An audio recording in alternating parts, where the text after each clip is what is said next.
Under root 4.7 को number line में represent करना है, कैसे करते हैं चलिए देख लेते हैं।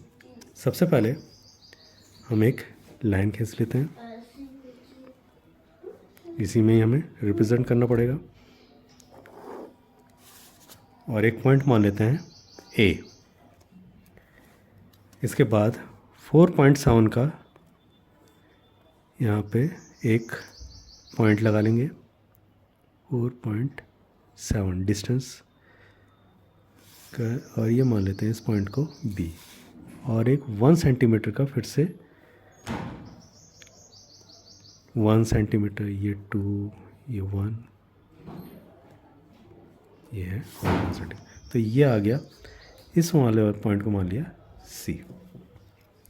अब हमें पता है ए बी कितना है 4.7 सेंटीमीटर, बी सी कितना है 1 सेंटीमीटर, और ए सी कितना है 4.7 प्लस 1 इक्वल टू 5.7 सेंटीमीटर। ठीक है, अब इसका ए और सी का हमें हाफ करना पड़ेगा, तो कैसे कर लेते हैं देख लेते हैं। आर्क ले लेते हैं, थोड़ा हाफ से अधिक लेंगे इस डिस्टेंस, और क्या करेंगे इस प्रकार से आर्क लगाएंगे।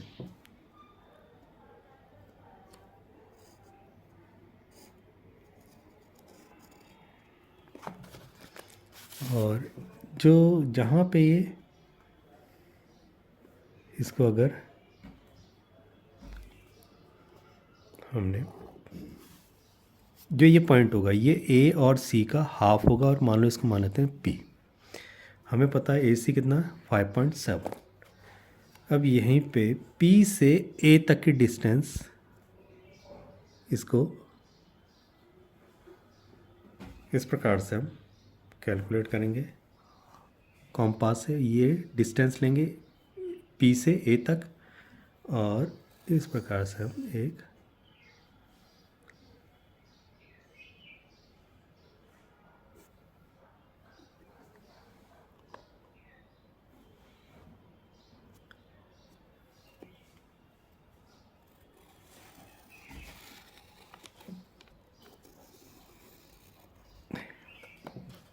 अब ये सेमी सर्किल हो गया है पूरा, और हमें पता है ये सेंटर था इसका।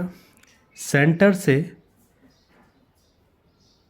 किसी भी सर्किल के सरकमफ्रेंस की जो डिस्टेंस होती है वो रेडियस होता है, तो ए पी और पी सी की डिस्टेंस सेम होगी, A P equal to P C same होंगे।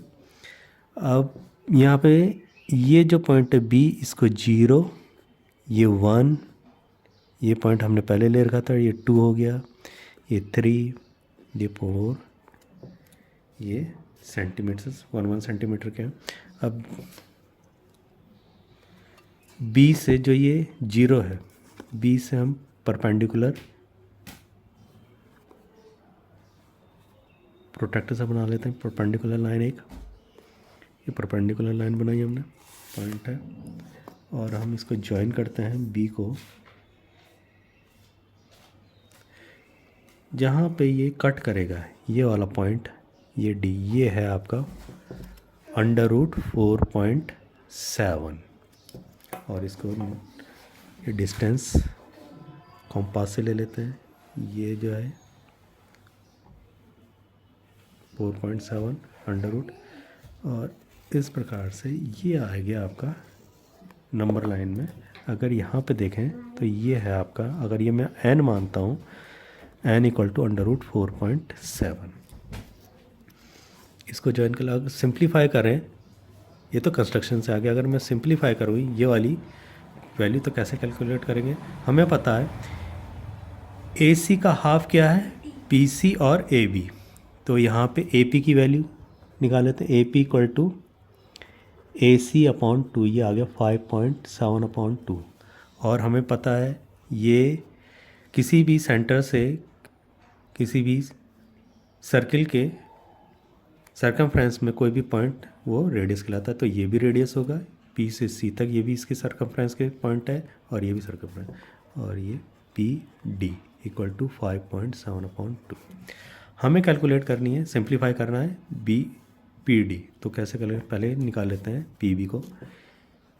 P B equal to P C minus B C हमारे पास कितनी है, पी सी हमने यहाँ पे निकाला है 5.7 अपॉन 2 और बी सी कितनी है 1, तो इसको कैलकुलेट करें तो ये आ गया 5.7 अपॉन 2 माइनस 2, ये आ गया 3.7 अपॉन 2। तो ये जो वैल्यू आ गई हमारी पी बी वो आ गई 3.7 अपॉन। अब हमें पता है ये राइट एंगल ट्राइंगल है, तो ये क्या होगा P D square equal to B D का whole square plus P B का होल स्क्वायर, पी बी का होल स्क्वायर। और तो हमें कैलकुलेट क्या करना है, बी डी का whole square equal to P D का whole square minus P B का होल स्क्वायर। और हमें पता है A square minus B square को A plus B A minus B, तो P D plus P B और P D minus P D हमारे पास कितना है, पी डी यहाँ पे 5.7 अपॉन 2 5.7 अपॉन 2, पी बी कितना है 3.7 upon 2 3.7 upon 2, 5.7 upon 2 minus 3.7 upon 2। अगर इसको सॉल्व किया जाए तो ये कितना आ गया 9.4 अपॉन 2, यहाँ पे आ गया इंटू 2 अपॉन 2, 2 से ये हो गया 1, तो ये हो गया 4.7 अपॉन 2। तो बी डी की वैल्यू आ गई होल स्क्वायर और बी डी की वैल्यू आ गई आपकी 4.7 अंडर रूट 4.7। इस प्रकार से कैलकुलेट करें। अगर इसको ये लेंथ कैलकुलेट की जाए यहाँ तक, जो ये पॉइंट है ये आ रहा वाला पॉइंट, तो ये कितना आएगा 2.1 के समथिंग आ रहा है, ये 2.1 देखिए ये है 2 और ये जो यहाँ से आ रहा है ये 2.1। अगर मैं